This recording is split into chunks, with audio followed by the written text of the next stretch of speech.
Então, o que esses dois primeiros elos eles vão nos ajudar a perceber é que a materialidade das coisas ela é como um espelho.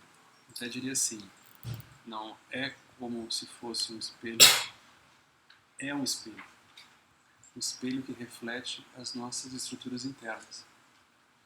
Então, como por exemplo o ceramista que pega o barro e ele começa a moldar, a gente descobre que ele só vai conseguir moldar aquilo e chamar aquilo de Buda se ele tiver um Buda dentro.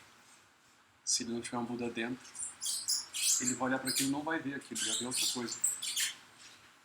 Então se a gente pega uma pessoa de uma região que nunca teve ouvido falar de budismo, ela não vai achar que aquilo é um Buda, ela vai achar que aquilo é outra coisa. Então tem um exemplo super bonito disso, assim, né? Eu lembro quando eu estava em antropologia, tinha um texto muito interessante na antropologia, que contava a história de um antropólogo brasileiro, talvez alguns de vocês até conheçam, chama Roberto da Mata. Roberto da Mata, quando estava fazendo a tese de doutorado dele, ele ficou um tempo entre a etnia que ele estava estudando, e ele tinha uma cabana para ele, que era um pouco afastada, assim, né, do centro da aldeia, que era onde ele morava, onde ele ia lá, compilava as entrevistas dele, todo o material dele. E ele também ia acumulando presentes que ele ia ganhando dos indígenas, né? Então ele ganhava um arco e flecha, ele ganhava um cocar, ele ganhava uma adaga, sei lá, ele ia ganhando coisas e ele ia botando lá na casa dele, algumas ele pendurava na parede, assim. Né? Aí ele disse que teve um belo dia que um indígena chegou na casa dele e olhou para aquilo. Ficou olhando assim para a parede, né? Não falou nada. E ele também, ele ganhava coisas dos indígenas e ele dava presente para eles também. Aí um dia ele foi numa casa de um desses, né? Chegou lá, tinha na parede uma régua, uma caneta, uma prancheta, assim por diante. Ele olhou para aquilo e disse, igualzinho, entende? Igualzinho. Ou seja, a gente para poder olhar para aquilo com... A gente é que vai dar o sentido daquilo. Aquela materialidade vai espelhar o que a gente quiser, a nossa estrutura interna, né? Então é super importante a gente perceber. Especialmente o fato de que a gente, quando quer perguntar para uma pessoa como é que ela está, a gente não deveria imaginar que a melhor forma de fazer isso é assim, perguntar para a pessoa, e aí, tá tudo bem? E a pessoa geralmente vai dizer, tá tudo bem. Dificilmente a pessoa vai dizer, pá, tá uma bosta. Agora, se a gente chega e pergunta para a pessoa, como é que tá o mundo? Como é que estão os outros? A pessoa tem a sensação que ela está falando dos outros, mas ela está falando dela mesma nesse contato com os outros. Não consegue separar. Então isso é a coemergência. A coemergência a gente não consegue dizer onde é que termina o eu e começa o outro. Aquilo não tem um bordo que defina. O bordo é a pele. Não consegue dizer, aquilo é coemergente. Então no Zen também se usa uma analogia muito bonita assim, né? Chega um mestre e pergunta assim, bom, como é que é o som do assoalho? Aí ele, esse é o som do assoalho. Vamos supor que naquele tempo tinha, né? Qual é o som do computador? Esse é o som do computador. Qual é o som da xícara? Esse é o som da xícara. Aí ele pergunta, qual é o som de uma mão apenas quando duas se encontram? Aí você não consegue dizer. Por quê? Porque não é o som do assoalho. É o som da mão mais o assoalho. O som do computador. Mão mais computador. Tem um aspecto do sujeito, tem um aspecto interno que a gente dificilmente leva em conta. E a gente diz que tudo que a gente está vendo é como se fosse propriedade das coisas. E não são. Isso que a gente diz que são propriedades das coisas são reflexos dos nossos mundos internos. Então as marcas kármicas, elas vão ser um pouco o depositório disso. Então no segundo elo vai surgir o que é chamado Alaya Vijnana. Alaya em sânscrito significa conjunto. Por exemplo, Himalaia é conjunto de neve. Alaya é consciência, então é o conjunto de consciências, ou o conjunto de marcas kármicas. Então o segundo elo é esse depositório vasto de impressões kármicas, né, dos seres. Né? Uma dimensão como se fosse uma dimensão impessoal. Só que essas marcas, elas não são assim marcas neutras. Essas marcas mentais, elas mobilizam a nossa energia. Esse ponto é super importante, né? Mobiliza a nossa energia. Quando elas mobilizam a nossa energia, acontece uma coisa muito curiosa, que é o fato de que a gente se identifica com essa energia. Então, esse é o terceiro elo, Vijnana, ou consciência. Ali, no desenho, é representado por um macaquinho, pulando de galho em galho. Por quê? Porque significa esse aspecto sutil da mente de estar sempre mudando de identificação com as energias. Então, uma energia brota, a pessoa diz, eu sou isso. E daqui a pouco a pessoa transfere aquilo para um outro lugar. Esse fato de que a gente está o tempo inteiro transmigrando internamente. Né? Isso é um macaquinho pulando de galho em galho. Então é uma coisa muito curiosa que quando uma energia dessa surge por dentro da gente diz, eu sou isso. Porque aquela marca interna brotou tantas vezes dentro dela, ela diz, eu sou isso.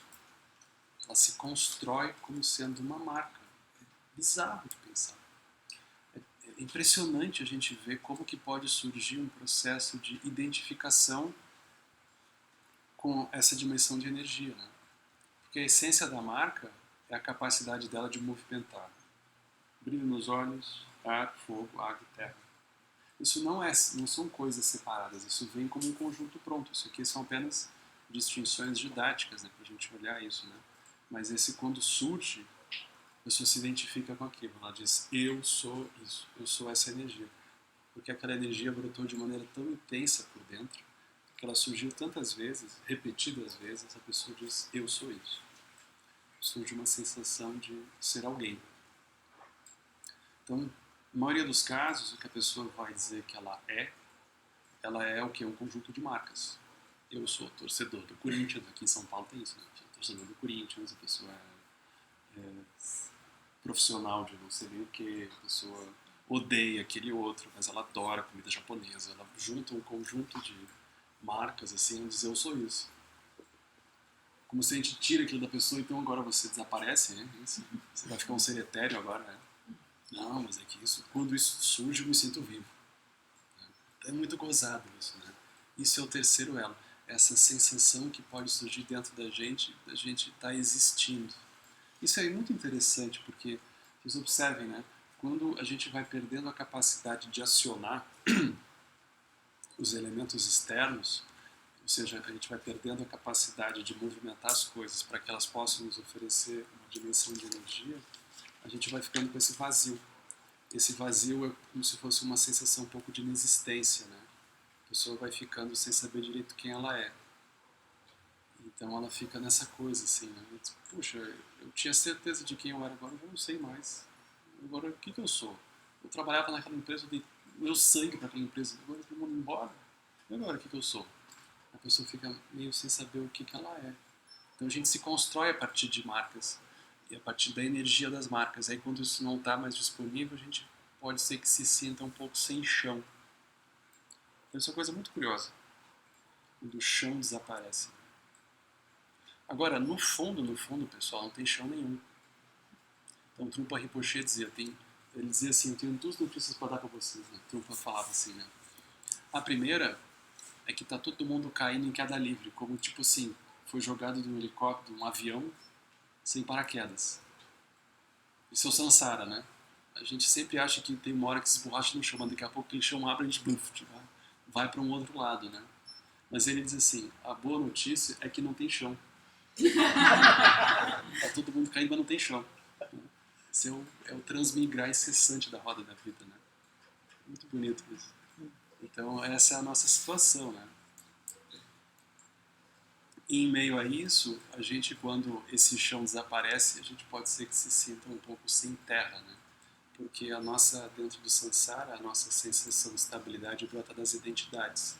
Então é como se a gente precisasse de uma boa identidade para se apresentar, nem que seja para nós mesmos. Então sempre que a gente tem essa ausência de identidade, aquilo é um pouco às vezes perturbador, né? A pessoa pensa, o que eu vou dizer que eu faço agora, né? Eu vou dizer que eu sou budista? isso talvez não seja suficiente, né? Aí a pessoa fica pensando assim, o que eu faço? Eu faço meditação? Aí a gente vai dentro do samsara encontrar essa sensação de estabilidade nas identidades. A essência da identidade é a fixação, a energia. Olhando desse modo muito prático, né? Muito direto, assim. Então, a essência da identidade é isso. Agora, tem um ponto muito importante para a gente contemplar aqui, que diz, faz total sentido com a prática da meditação. Não que isso tudo que a gente está vendo já não faça. Por exemplo, tudo isso aqui vai surgir do próprio silêncio do Buda, né? Então, o Buda em silêncio, a gente pensa, bom, ele está excluindo todas as aparências, ele tá lá num silêncio infinito, né? Então, ele está justamente parado e desde esse local livre, ele está olhando como que as coisas surgem, como que a gente se relaciona com elas e como que elas naturalmente se encontram. Por isso que o Buda dizia, o Dharma está escrito nas aparências. Vistas de modo lúcido, o Dharma surge.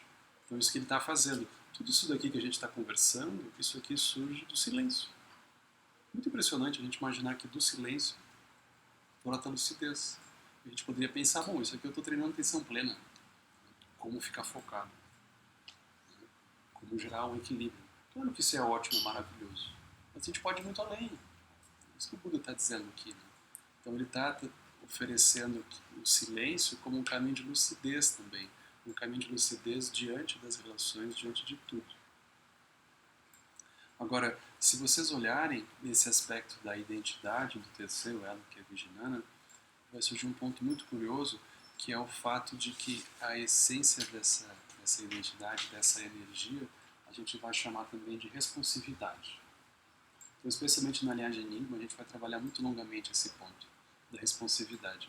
A responsividade diz respeito ao fato de que quando a gente olha para as coisas, é como se elas já tivessem uma setinha dentro que diz, faça isso.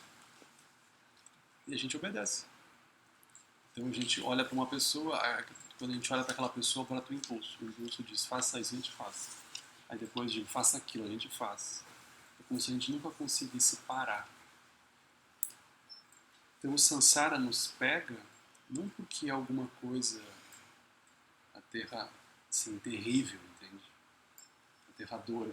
O samsara nos pega porque ele é dinâmico.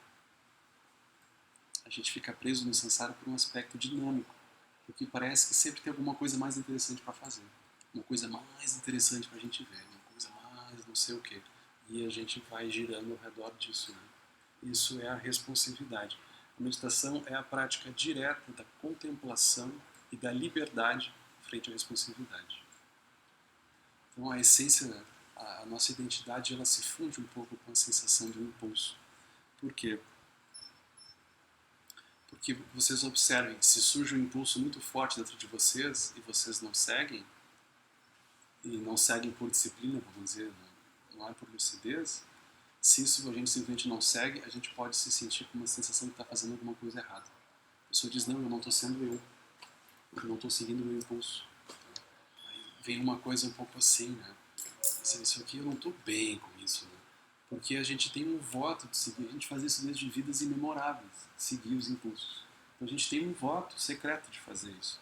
A gente tem um voto secreto de seguir os impulsos que vão surgindo. Né? Não que a gente necessariamente não vá ter bom senso diante da vida, a gente tem, mas isso vai nos pegando por dimensões muito sutis.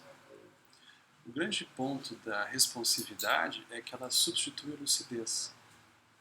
Porque a responsividade nos oferece uma coisa pronta, automática, dinâmica, que nos dificulta parar.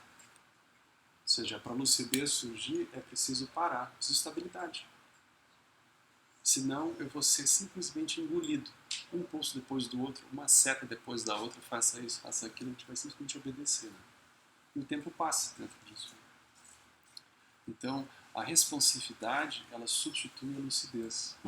Então, a gente, para poder lidar com a responsividade, a gente poder trabalhar esse ponto da lucidez, a gente vai precisar de shamatha, de silêncio. Então, o Alan Wallace ele sempre lembra, né? Shamatha é indispensável. Não tem como pular por cima. É indispensável. Ponto. Aí ele diz, mas é insuficiente. Ponto. Por que insuficiente? Porque só shamatha a gente não vai se dar conta de tudo isso que a gente está conversando. Shamatha a gente vai simplesmente estar praticando dentro de uma bolha em que a gente minimamente vai ficar estável dentro da bolha. Mas não necessariamente a gente vai ter mais lucidez diante das coisas. Não necessariamente a gente vai ter lucidez diante das aparências. A gente pode simplesmente desenvolver uma habilidade de não seguir os impulsos diante das aparências. Mas isso não necessariamente vai se reverter em lucidez. Então, para lucidez surgir, precisa de prajna, precisa dos 12 elos, que é isso que a gente está vendo, né? Ou seja, o tanto que a gente conseguir mergulhar nisso vai estar na exata medida na dependência do tanto de estabilidade que a gente conseguir desenvolver em silêncio. Porque a gente vai conseguir parar sem ser engolido pelas circunstâncias todas, que são absurdamente dinâmicas, né? Tem um outro ponto muito curioso que surge aqui também, que ele toca muito a nossa vida, especialmente nos dias de hoje, que vai correndo um pouco em paralelo a essa conversa toda, especialmente aqui do terceiro elo, que é o ponto da liberdade. Então, na visão ocidental, especialmente assim, da democracia ocidental, essa visão que vai surgir, especialmente a democracia e sistema capitalista um pouco fundidos e própria visão de Estado, né, vai surgir como esse ambiente de liberdade, né? Mas é uma liberdade da gente justamente seguir os impulsos. Isso é um pouco o pano de fundo da nossa visão de liberdade, né? Só que aqui, se vocês olharem com cuidado, essa liberdade é justamente o que nos aprisiona. O que a gente chama de liberdade é justamente aquilo que nos cega. Por isso que Trungpa Rinpoche ficou um pouco assim, impressionado com os ocidentais e ele vai escrever um livro maravilhoso que se chama O Mito da Liberdade. Ou seja, ele vai falar dessa noção da liberdade como sendo simplesmente a pessoa exacerbar os seus impulsos, que brotam de olhos, ouvidos, nariz, língua e tato, com isso como sendo liberdade. Porque ele vai dizer, se você olhar com cuidado, a liberdade, ela significa um ou não. Então a pessoa, ela tem, do mesmo modo que ela sente que tem liberdade e espaço para seguir impulso, exata medida ela tem para não seguir. Ela não acha que está fazendo ou deixando de fazer qualquer coisa. Mas para muitas pessoas a liberdade é simplesmente fazer o impulso. Você retira aquela possibilidade da pessoa, a pessoa pode se sentir horrível ali dentro. Para outros casos, se a gente olhar com mais cuidado ainda, né, dentro da própria perspectiva de Avidya, vocês vão perceber que, por exemplo, a liberdade, eu posso pensar que a liberdade é eu olhar para uma determinada situação e eu dizer, eu sigo ou eu não sigo. Eu posso pensar, a liberdade é isso, né? Mas não, a prisão já é eu ver aquilo daquele modo. Por quê? Porque eu estou vendo aquilo como separado, eu não estou vendo aquilo como emergente e eu não estou vendo aquilo com profundidade. Eu estou sendo simplesmente levado de maneira impulsiva a reagir diante das coisas.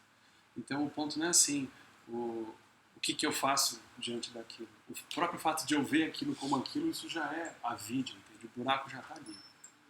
Isso que a gente vai chamar de liberdade já é algo dentro de uma prisão que a gente pensa que tem liberdade. Mas aquilo é super estreito. Isso é super interessante a gente olhar. Por exemplo, Wittgenstein ele vai dizer a gente só consegue pensar aquilo que está dentro de um círculo. O círculo significa a bolha da vida da pessoa. É muito difícil a pessoa ter uma outra ideia, a pessoa conseguir pensar uma outra coisa. Porque geralmente aquilo que a gente pensa é algo dentro dos referenciais que a gente já está habituado. Agora, ele vai dizer, no caso especialmente da filosofia, né, ele vai dizer a filosofia ocidental, ela só pensa o que está dentro do círculo.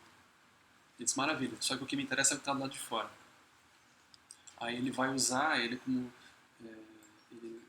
tem um autor, eu acho que é o Robert Thurman, que trata ele como uma emanação de Manjushri, porque ele vai tratar da realidade de maneira muito direta e com uma visão de prajna, quase, assim, de desconcertar um pouco isso tudo. Né? Então ele vai dizer que a filosofia é como se fosse uma escada que eu uso para sair do círculo. Quando eu saio do círculo, eu não preciso mais da escada, não preciso mais da filosofia. É o nosso caso aqui com o budismo. O budismo ele é um caminho para a gente poder reconhecer isso tudo com lucidez e liberdade. Quando isso ocorre, a pessoa abandona o budismo. Então não é uma noção da pessoa ficar fixada em alguma coisa, em uma identidade. Né? É um ponto de lucidez. Aí quando a lucidez surge, a pessoa ela não vai mais levar o caminho junto com ela. Ou a gente pode pensar, ela pode seguir com o caminho, mas agora o caminho é algo que ela oferece. Mas não algo que ela está fixada como algo dela. Né? Ultrapassa essa visão. Mas o terceiro elo, ele vai oferecer isso tudo para nós. Né? Essa possibilidade da gente olhar para o nosso surgimento de identidade. Né? Do terceiro elo vem o quarto, que é o último que eu vou tratar hoje, senão fica muita coisa. Né? Aí tem o quarto elo. O quarto elo é muito interessante. O quarto elo se chama Namarupa. Ele é simbolizado por um barqueiro. Então, o sujeito com um barquinho remando. Remando para quê? Encontrar terra firme, é claro. Então, os barqueiros somos nós, em meio às circunstâncias das nossas vidas, tentando encontrar alguma coisa, enfim, estável. Né? Mas como é que isso se liga? Né? Isso se liga do seguinte modo. O quarto elo, ele é uma transição do aspecto sutil para um aspecto grosseiro. Porque a gente ainda que eu esteja usando exemplos que tratam da materialidade das coisas, assim por diante, no sentido profundo, o próprio corpo físico não entrou dentro disso. Aqui é um aspecto sutil. Por exemplo, a gente quando sonha à noite, a gente sonha a partir dos 3 primeiros elos. Por quê? Porque, por exemplo, a gente vê uma pessoa no sonho, a gente não está vendo com os nossos olhos. Se alguém encosta em nós do sonho, não está encostando com o nosso corpo. Ou seja, os 3 primeiros elos, eles ocorrem independente de um corpo físico ou não. Quando a pessoa morre, ela vai transitar pelos 3 primeiros elos. Os 3 primeiros elos acompanham a pessoa até a iluminação. Então, o fato de que tudo isso que a gente está vendo representa o fato de que não é necessário ter um corpo físico para essas experiências surgirem. Porque a gente, quando está em meio ao sonho, à noite, a gente ouve pessoas, a gente vê pessoas, a gente toca em pessoas, a gente sente cheiros, a gente pode saborear alguma coisa, aquilo tudo parece muito real e dependendo do nível de intensidade de experiência do sonho, a pessoa nem suspeita que está sonhando. Ela repentinamente acorda, uau, o que aconteceu, onde é que eu estava? Ou seja, nada daquilo vinha dos estímulos sensoriais do corpo. Então isso é muito impressionante. Não quero apavorar ninguém, mas isso é bem impressionante. Então o budismo ele trata, ou seja, nós estamos olhando a realidade e quando a gente chegar depois, amanhã, no quinto elo, a gente vai se dar conta de que o corpo físico, a materialidade, ela serve para estabilizar esses aspectos internos. Mas esses aspectos internos, eles não necessitam da materialidade. Apesar disso, a materialidade apoia, ela é importante. Então o quarto elo, ele simboliza uma transição. Ou seja, a gente tem as nossas marcas internas que a gente se identifica e a gente agora procura estabilizar elas. Porque a gente descobre que se a gente encontra coisas que a gente pode se relacionar, se envolver com o nosso corpo, aquilo como se fica mais fácil. Então esse é o quarto elo. O quarto elo é super importante. Ele, por exemplo, dentro do ambiente acadêmico, do ambiente científico, ele é super importante. Porque o quarto elo, ele simboliza uma transição que o cientista faz do seu conjunto de teorias e de visões de mundo para a observação que ele vai chamar de empírica. Né? Sempre mais ou menos. Né? Por quê? Porque ele dificilmente vai se dar conta de que aquilo que ele está vendo é um reflexo da região teórica que ele está utilizando como referencial. O ponto é que a gente, não percebendo isso, a gente gera, que é o caso do Sansara, uma sensação de culpabilização do mundo. A gente diz, não, o mundo é assim, isso aqui tá assim. A pessoa não esquece que tem a vídeo, que tem marcas, que tem a consciência, que aquilo tem um quarto elo, parará. Não, a pessoa diz, não, o mundo é isso aqui é assim, e pronto. Então o quarto elo é essa transição da gente, do nosso mundo interno, a partir do nosso contato com as coisas, né? Vai fazer isso. Isso aqui, dito assim, pode ser que a liberação está onde, então, né? É solucionática, né? A problemática eu já entendi. E agora? Como é que faz, né? Agora, a liberação desse processo, ela está simplesmente no reconhecimento sutil, através da visão desse processo. Porque é simplesmente a gente reconhecer, e quando isso ocorre, o que acontece? Quando isso ocorre, a gente automaticamente se vê desde um lugar mais amplo de onde a gente se via. Todo o processo de liberação está ligado a isso. E quando isso acontece, a gente consegue fazer uma segunda coisa, que é sorrir. A gente observa em regiões da nossa vida que a gente está um pouco assim rígido, a gente não consegue rir daquilo. Os amigos até se seguram para não rir na nossa cara, porque a gente sabe que se rirem, né? Agora, todas as outras regiões que a gente já conseguiu se ver de forma mais ampla, que a gente já não acredita que a gente é aquilo, a gente consegue rir daquilo. Tipo os nossos casos, assim, né? Porque a gente era jovem, adolescente, né? A gente dizia, nossa, você sabe o que eu fiz uma vez? A pessoa conta, dando risada. Mas naquela época ela talvez não fosse dar risada daquilo. Porque ela tinha um processo que ela se identificava com aquilo, ela achava que ela fosse aquilo. Passou o tempo, ela disse, não, eu não sou isso, entende? Passou. A pessoa se vê de forma mais ampla, ela consegue rir daquilo. Isso aqui é a mesma coisa, entende? A gente vai do silêncio, se dando conta dessas coisas, a gente começa a rir, entende? Porque não tem cabimento. Isso aqui, a gente está dando nó em bingo d'água, pessoal. O samsara todo é assim. A gente está lidando com aspectos sutis sem perceber, que estão movimentando nossa energia, mas é apenas isso.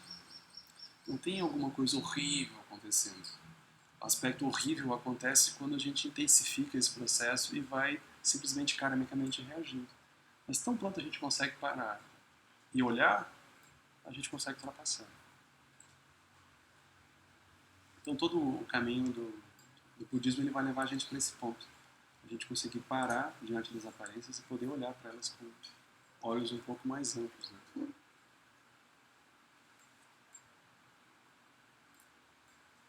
Como eu não sei se vocês estão entendendo alguma coisa, eu acho que a gente tem um tempo para conversar agora, né? Deixar um pouco mais de tempo, que daí dá para...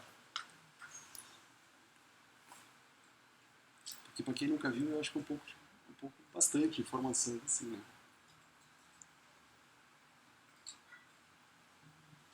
E o terceiro elo é mais ligado ao aspecto de energia, é isso? E o quarto seria mais bonito que a gente poderia ter. O quarto é uma transição. Tem um elemento, uma representação mais. É quando a gente vai buscar encontrar essas marcas num sentido externo. É o passo para incorporar, né? Porque no quinto elo vai surgir o corpo. Então é mais ou menos assim, a gente tem uma marca interna, a gente tem uma sensação que a gente é alguma coisa, mas a gente só ficar sonhando com aquilo não é o suficiente. A gente quer ser aquilo. Então o quarto elo é esse início desse processo em que a gente vai procurar encontrar aquilo. Então a pessoa sempre teve um sonho de um dia, pensar assim, não, um dia a pessoa está em casa sem fazer nada, a pessoa pensa, seria tão bom se tivesse outra pessoa aqui também, né? Pra não fazer nada também. Porque duas fazendo nada é mais interessante que uma não fazendo nada. Né? Também se tivesse alguém para meditar junto, né? Tem duas meditando. Né? Nos Estados Unidos eu vi agora, tem esses sites de encontro, essas coisas, né? Aí tem os de meditação também. Aí tem um que se chama Dharma Match. E a fotinho é muito gozada. A fotinho são duas pessoas meditando juntas, assim, um coraçãozinho ao redor. Assim. A pessoa pensa... Mas é porque tem sites, assim, dos judeus, tem sites dos evangélicos, para se encontrar. Tem os budistas também. Mas... É bem justo. Por que não? Pelo menos pela tradição. Tá certo. Você é vídeo olhinho, fechado, o olho te analisa, depois é a vez do outro. É isso. Manda uma mensadinha assim, sabe que você mexe com meus lungs? Sabe que você mexe com os meus lungs? Boa, essa é forte.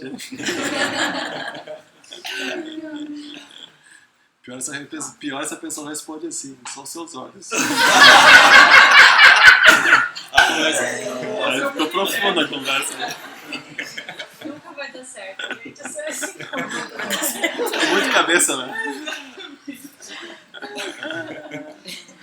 É muito cabeça. Aí tem isso, né? O que acontece? Aí a pessoa fica pensando assim, pô, seria bom se tivesse alguém, não sei o quê.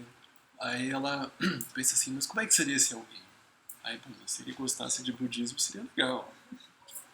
Será que se ele fosse vegetariano também? Será que se ele gostasse disso, daquilo? A pessoa começa...